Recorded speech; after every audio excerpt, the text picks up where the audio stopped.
telephones were the, what do you call them? Candlestick. The big tall ones. Candlestick. And they were on a party line.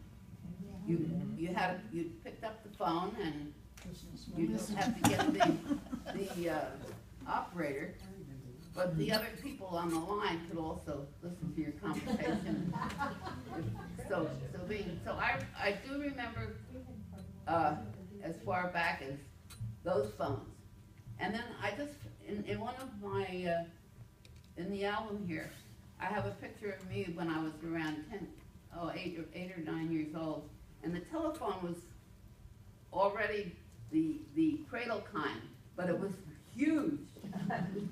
But after the party line, then came the kind that you would pick up and dial an operator, and then she could get your number.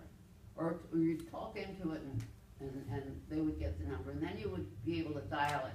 And it wasn't until the 50s that the push-button phones came into effect. So I've seen all of those, and we always had a phone at the house. And one of the people that I talked to all the time was a cousin who was just a year older than I am, and who was, we used to celebrate our birthdays together every year. And her birthday's on the 11th, and mine is on of course, the 18th. And we have an aunt who was the youngest of my mother's sisters, who who used to form very, very lively and interesting birthday parties for the two of us together always. Sometimes at her house in Newark, sometimes at our house in Nutley. But they were always fun.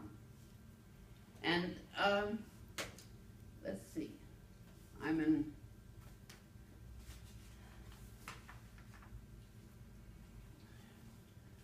another thing from the early period in my life were health issues, or things pertaining to our health. The first thing was the polio vaccine, not polio vaccine, the smallpox vaccine, smallpox inoculation. Most people had the smallpox inoculation on their arm. My mother chose to have it on my leg, which was kind of nice because I never had to worry about having a scar on my arm. And I read about people having it in lots of other different places on their bodies so that they didn't have to be seen. But that was, everybody got the smallpox right through, it started since 1867, and in the United States they started using it in 1903, and finally in 1972 they didn't have to do it because there wasn't any more smallpox to be afraid of. And then when I was, let's see, in the early 1930s, there was a polio scare, and we were closely involved in that because my brother, who was at the time, I think around 6 years old, was in the ocean with a friend's daughter who contacted polio. Very fortunately, this girl